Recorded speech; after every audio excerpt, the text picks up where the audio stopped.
할렐루야. 오늘도 하나님의 은혜 가운데 좋은 일이 있습니다.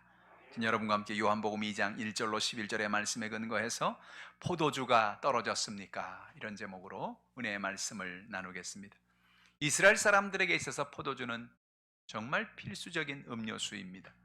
이스라엘은 물에 석회질이 많아서 물을 함부로 마실 수가 없어요. 병이 나기가 쉽습니다. 그래서 사람들은 평상시에 포도주를 담아서 식사를 한다든지 어떤 잔치를 할 때 포도주를 통해서 소화를 돕고 또 음료수로 사용하는 것을 볼 수가 있습니다. 오늘 본문에 나오는 한 가정이 하나님의 은혜 가운데 참 아름다운 그런 결혼식을 하게 되었는데, 이 가정에서도 아마 이 결혼식을 예비하기 위해서 많은 포도주로 이제 준비를 했을 거예요. 근데 아마 예상외로 더 많은 사람이 왔었는지, 그래서 포도주가 잔치가 다 끝나지 않았는데도 불구하고 다 떨어지게 된 것입니다. 낭패가 난 것이죠. 여러분, 가장 큰 낭패가 무엇입니까? 잔치를 벌였는데 음식이 부족한 거죠. 잔치를 벌였는데 사람들이 왔는데 음식이 없어 대접을 못한다는 건 정말 난처한 일인 것입니다. 사람들이 왔다가 아유 무슨 잔치가 이런 잔치가 있어, 아니 무슨 음식도 준비를 하지 않고 사람을 불렀어, 뭐 그렇게 하고 하면 이건 축복이 아니고 완전 저주가 되는 거 아닙니까? 그러니까 이 가정은 큰 지금 고민 가운데 빠진 겁니다. 그렇다고 포도주가 금방 담근다고 담가지는 것도 아니고 어디서 빌려올 수 있는 것도 아니고 무슨 홈플러스나 이런 데 사올 수 있는 것도 아니고, 그러니 참 얼마나 갑갑하고 힘들었겠어요. 그런데 그 위기를 만난 가정에 예수님이 함께 계셨습니다. 그리고 그들의 문제를 해결해 주신 것입니다. 오늘도 우리의 인생을 살아가면서 이와 같이 위기가 다가옵니다. 마치 우리가 지금 만나고 있는 코로나19 우한 폐렴과 같은 이 고통의 연약함이 우리에게 다가와서 마치 포도주를 잃어버리고 포도주가 없어서 고통당하는 한 가정처럼 우리의 가정, 우리의 삶, 우리의 나라, 우리 전 세계가 고통 속에 있는 것입니다.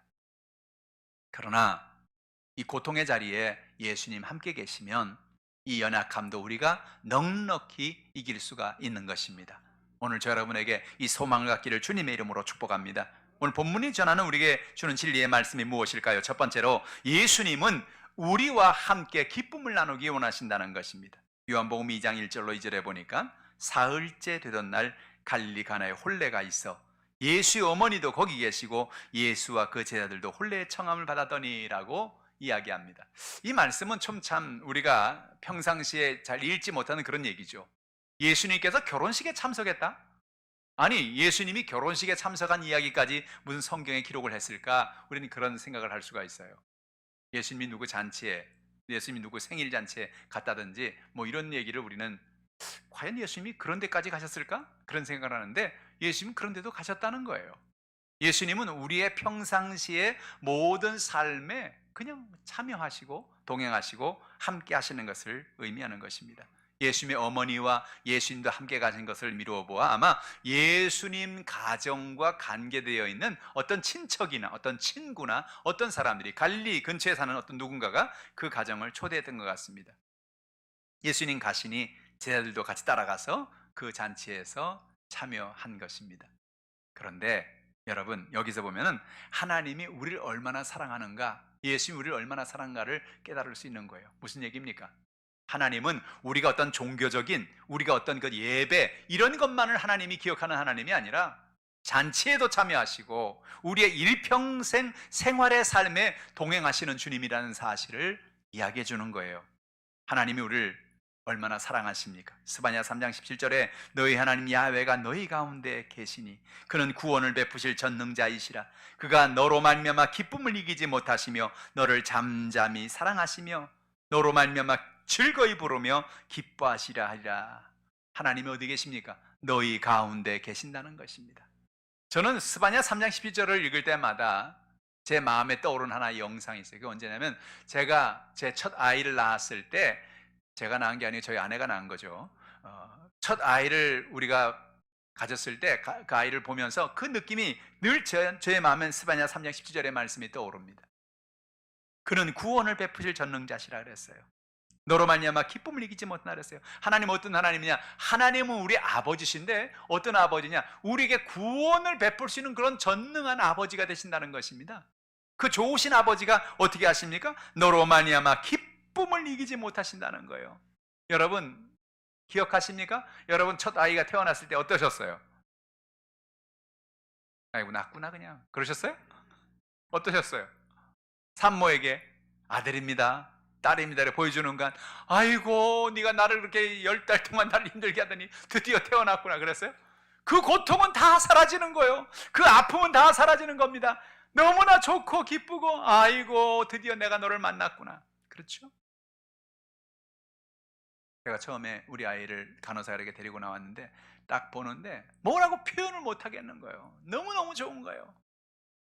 그래서 가가지고 전화를 여기저기 돌리기 시작했어요. 아, 드디어 났습니다. 드디어 태어났습니다. 날 전화를 얼마나 많이 했는지 모르겠어요. 그 왜 그래요? 기쁨을 이기지 못하면 누구 때문에? 너로 말미암아. 돈이 많이 생겨서 기쁘다는 게 아니에요. 뭐가 많이 소유해서 많을 이루어서 하는 게 아니라 너로 말미암아 기쁨을 이기지 못한다는 거예요. 하나님 뭐예요? 우리 한 사람 한 사람으로 말미암아 기쁨을 이기지 못한다. 우린 인생을 살아가면서 많은 어려움을 만납니다. 태어나면서부터 가정에서 상처를 받고 친구들에게 상처를 받고 삶의 수많은 문제를 만나고 어려움을 만나고 그렇게 인생을 살아갑니다. 그런데 그럼에도 불구하고 하나님은 우리 한 사람 한 사람을 바라볼 때 기뻐하시고 축복하기 원하시고 좋은 거 주기 원하시고 기쁨을 이기지 못하시는 그 하나님입니다. 그 하나님은 어떤 하나님이요? 너를 잠잠히 사랑하시며 그랬어요. 하나님은 우리를 잠잠히 사랑하세요. 너무나 잠잠해서 어떤 때는 사랑하고 계시는지 아니지도 모를 때가 있어요. 아버지 사랑이 그렇죠, 여러분. 여러분 대개 우리 한국의 아버지들은요 이렇게 사랑을 잘 표현을 안 하잖아요. 근데 속으로는 참 정말 사랑하고 아유 내 자식 그렇게 하는 마음이 있는데 그럼에도 불구하고 내가 사랑한다, 내가 너를 축복한다는 그런 표현이 거의 없거든요. 그게 어떤 사랑이요? 잠잠한 사랑이에요. 잠잠한, 소리가 없어요. 그런데 그 마음에 끊임이 없이 흘러오는 그 따가운, 그 뜨거운 그 하나님의 사랑, 그 하나님의 은혜. 하나님은 오늘도 여러분을 잠잠히 사랑하고 계십니다.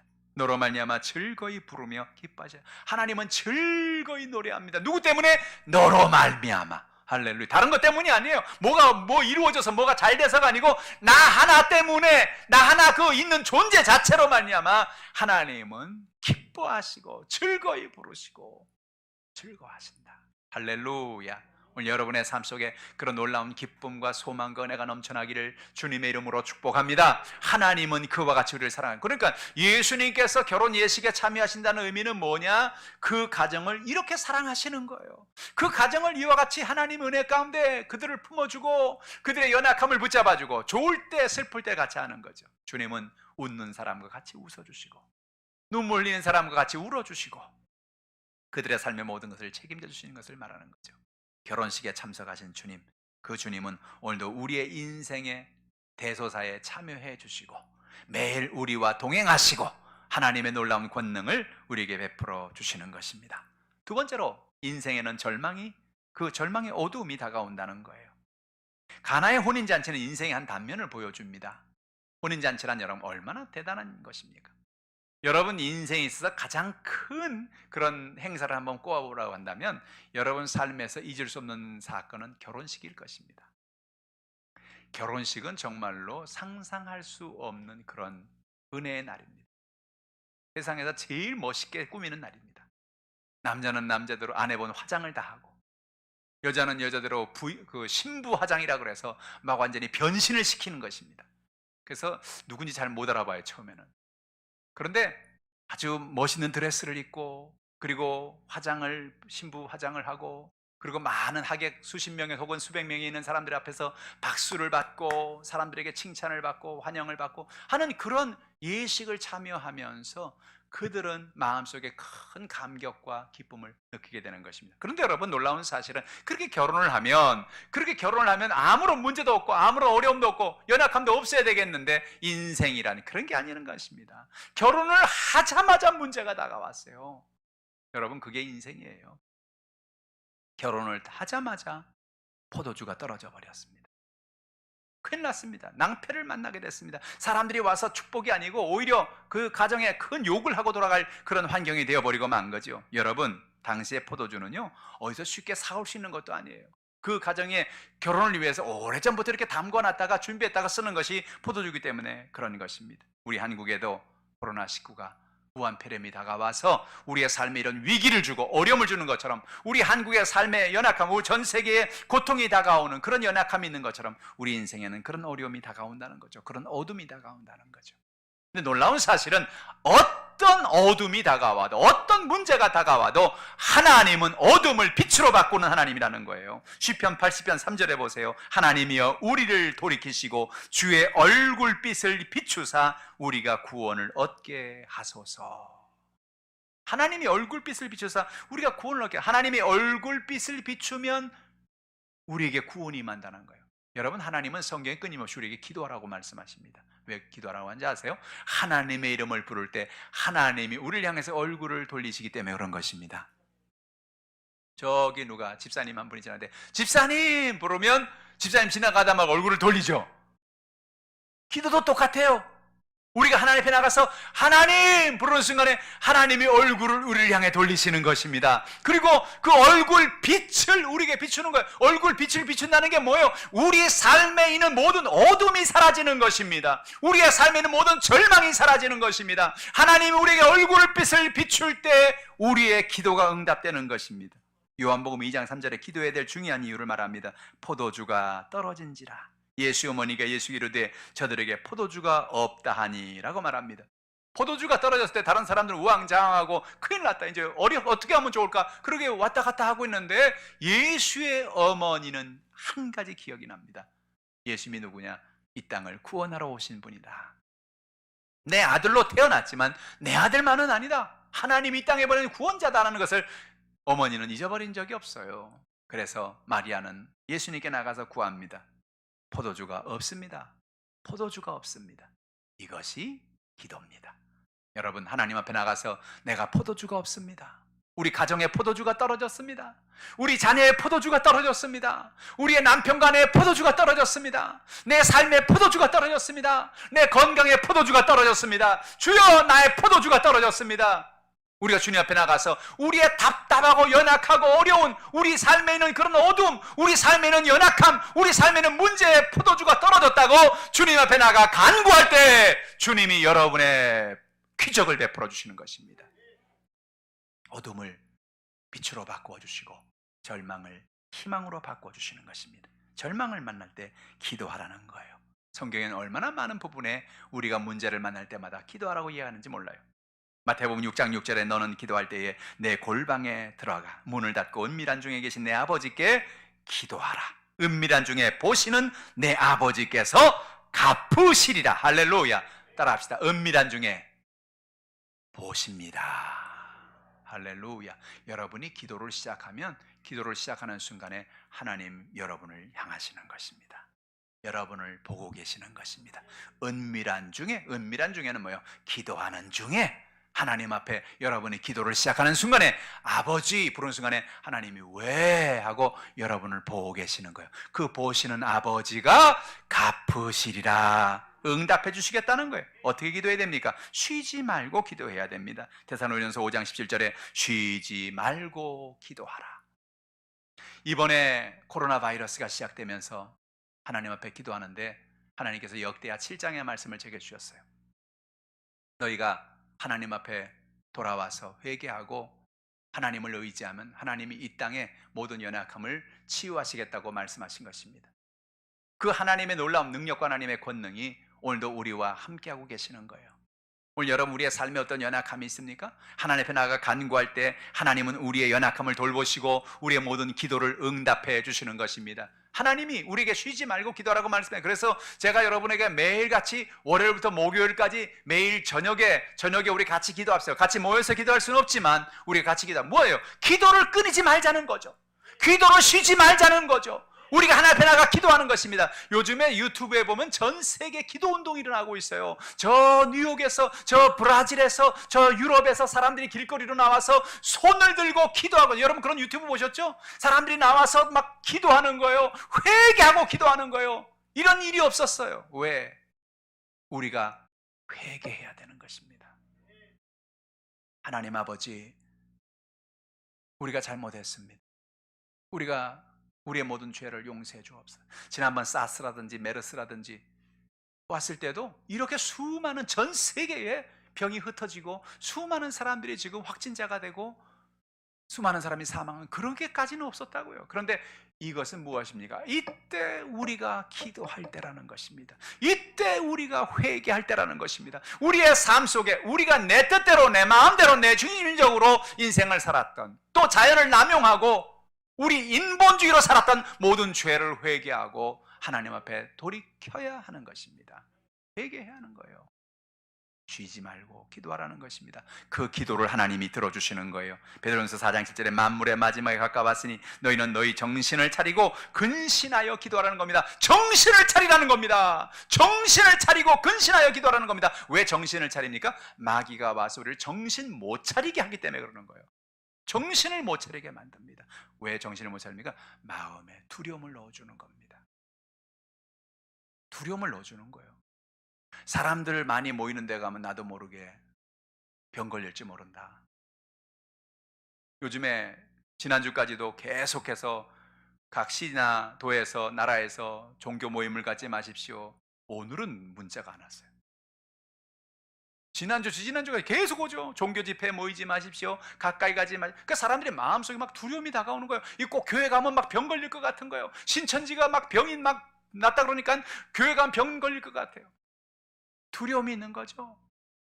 그럼 뭐예요? 예배드리지 못하게 하는 거죠. 마음에 하나님을 의지하고 하나님을 나가지 못하게 하는 거죠. 하나님을 바라보지 못하게 하는, 그 마음에 두려움을 넣어주는 거죠. 성경은 말합니다. 정신을 차리라는 거예요.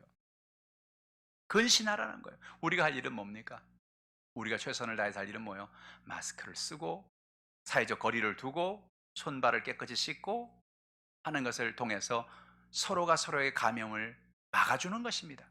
저는 제가 지난 2월 달에 프랑스를 다녀오지 않았습니까?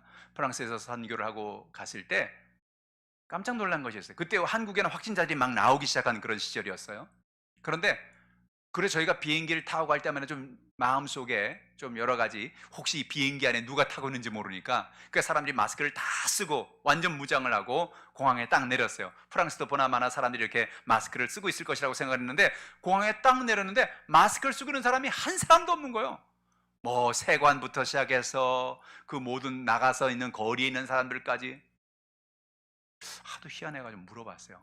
아니 여기는 왜 마스크를 안 쓰죠? 그러니까 하는 말이, 아 여기는요 자기가 감기가 있거나 뭐 이런 증상이 있거나 그런 사람만 마스크를 쓰고 다른 사람들은 마스크를 안 씁니다 그러는 거예요. 그래서 저희도 마스크를 다 벗었죠. 그런데 지금은 어떻게 됐어요? 저 프랑스에, 저 이태리에 얼마나 많은 확진자가 나왔어요. 문제는 증상이 있는 사람만 쓰는 것이 아니고 증상이 없는 사람도 써야 되는 거예요. 왜? 무증상자가 있잖아요. 내가 확진인데도 불구하고 증상이 없어요. 땀도 안 나고 뭐 열도 안 나고, 그런데 내가 아무것도 증상이 없는 것 같은데 실질적으로는 내 안에 병이 있는 거죠. 그러니까 나도 모르게 기침을 한다든지 그러면 다른 사람에게 그런 병이 옮아갈 수 있기 때문에 다 마스크를, 우리 한국이 잘하고 있는 것이 그것 하나가 바로 마스크를 다 쓰고 있는 거예요. 미국은 지난주에 뉴욕에 있는 사람들은 마스크 행정 명령을 내렸어요. 대중 집회 나가거나 뭐 사람들이 모이는 곳은 사는 사람은 반드시 마스크를 써야 된다라고 이제 명령을 내렸다니까요. 우리 한국이 잘하고 있는 것은 마스크를 쓰기 시작한 거예요.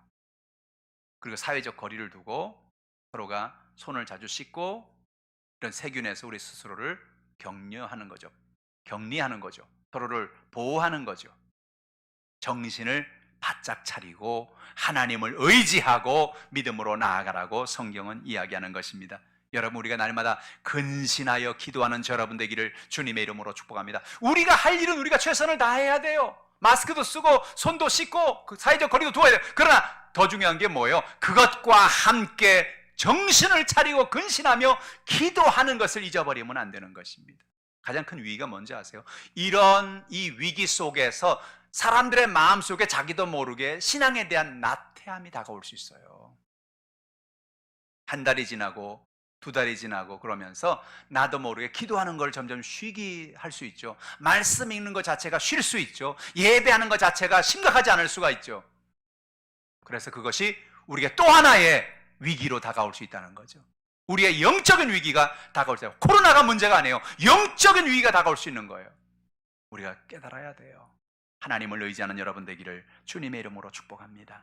기도하면 예수님의 때에 주님이 응답하신다고 분명히 성경은 이야기합니다. 요한복음 2장 4절에 예수께서 이르시되 여자여 나와 무슨 상관이 있나이까 내 때가 아직 이르지 아니하였나이다라고 성경은 말합니다. 예수님께서 이 말씀을 하시는 걸 보면서 어떤 때는 우리는 참 예수님 참 매정하게 말씀하신다 그렇게 들리죠. 여자여 나와 무슨 상관이 있나이까? 아니 어머니한테 여자여가 뭡니까?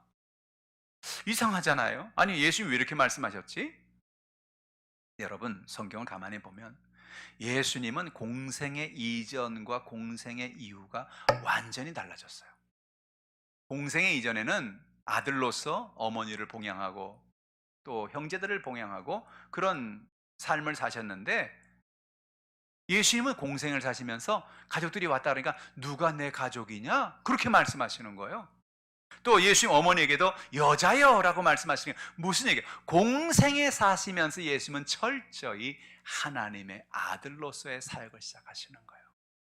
그러니까 마리아가 요청을 해도 그냥 보통 사람들이 간구하는 것처럼 여자여라고 말씀하고 있는 거죠. 공생애로서 하나님의 아들로서 예수님의 모습을 우리는 보게 되는 것입니다. 근데 뭐라고 말씀했어요? 내 때가 아직 이르지 않았다 하셨어요. 아주 중요한 얘기입니다. 모든 것은 때가 있습니다. 모든 것은 때가 있습니다. 어떤데 우리 그러잖아요. 기도하면 주님, 기도하면 바로 응답해 주세요. 기도하면 바로 역사해 주세요. 근데 기도하면 바로 응답이 되나요? 어떤 때는 물론 그럴 때도 있지만 어떤 때는 바로 응답이 안 될 때도 있잖아요. 왜 그래요? 모든 것이 때가 있기 때문에 그래요.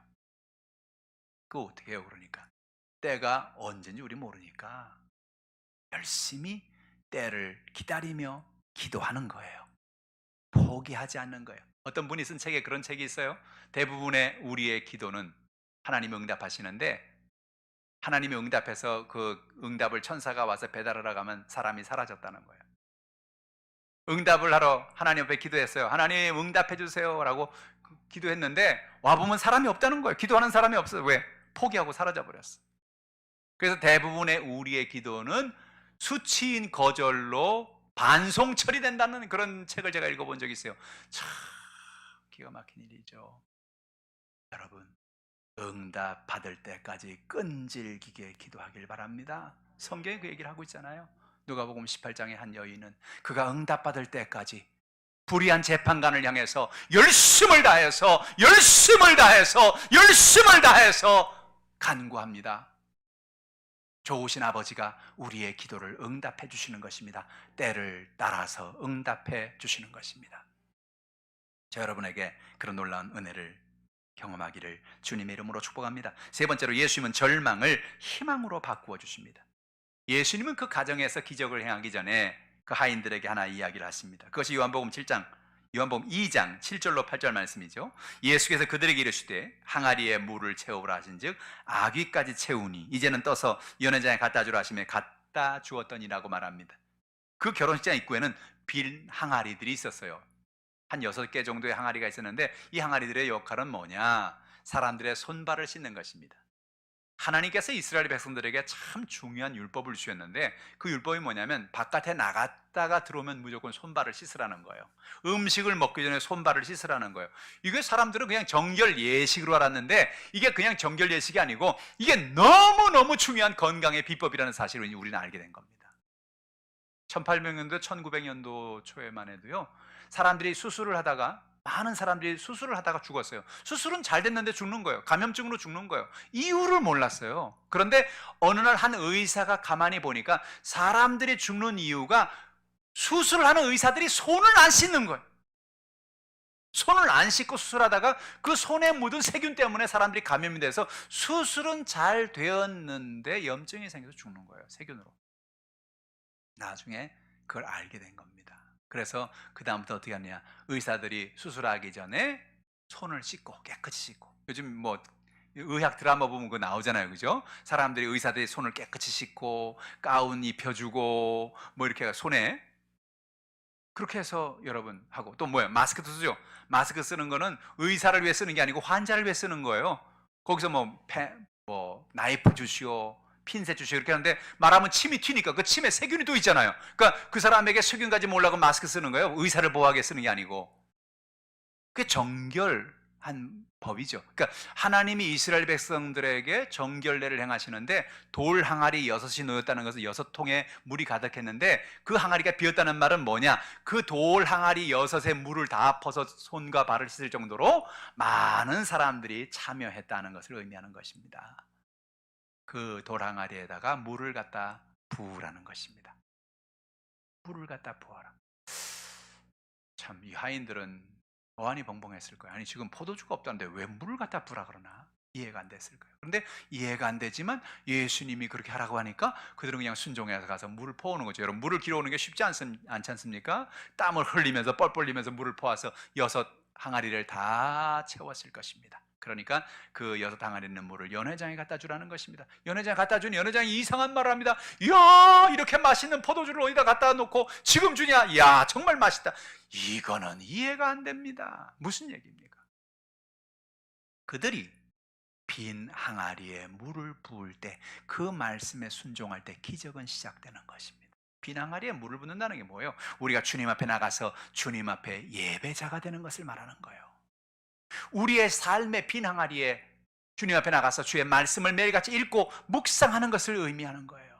매일 주님 앞에 나가서 기도하는 기도의 삶을 살아가는 걸 말하는 거예요. 내가 주님의 말씀대로 주님의 뜻대로 살겠다고 결단하고 주님 말씀을 순종하고 살겠다고 결단하고 살아가는 것이에요. 그게 뭐예요? 빈 항아리에, 우리가 보기에는 이건 매일 하는 것이고 매주 하는 것이고 어떻게 보면은 이게 무슨 의미가 있는가 그런 생각이 들 수 있을지도 모르겠어요. 그런데 그럼에도 불구하고 그 빈 항아리에 계속해서 물을 갖다 부을 때 그 빈 항아리의 물은 포도주로 변하는 놀라운 역사가 나타나는 것입니다. 순종이 기적을 가져오는 거예요.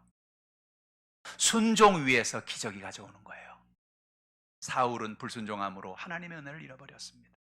다윗은 순종함으로 하나님의 축복을 받았습니다. 빈 항아리에 물을 붓는 여러분 되기를 바랍니다.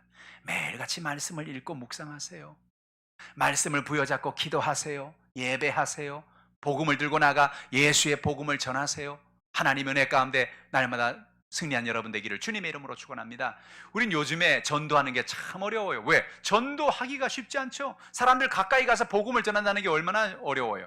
그런데 전도는 여러분 꼭 가까이 다가가서 하는 것만은 아니에요. 뭐예요? 요즘에는 대부분 사람들이 스마트폰이 없는 사람은 없잖아요. 그러니까 전도의 메시지를 주는 거예요. 여러분이 전도할 사람에게 카톡을 보내주는 거예요. 여러분이 받은 은혜를 나누어 주는 거예요. 그래서 그들에게 하나님의 말씀을 전할 때 하나님의 역사가 임하게 되는 것입니다.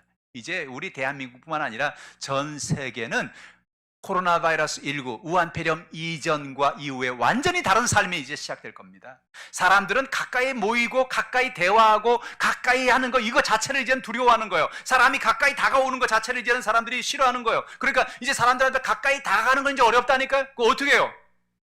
가까이 안 가면 되죠.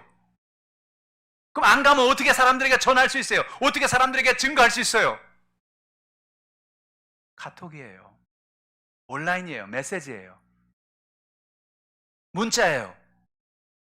그들에게 가서 하나님의 말씀을 전해주는 거예요.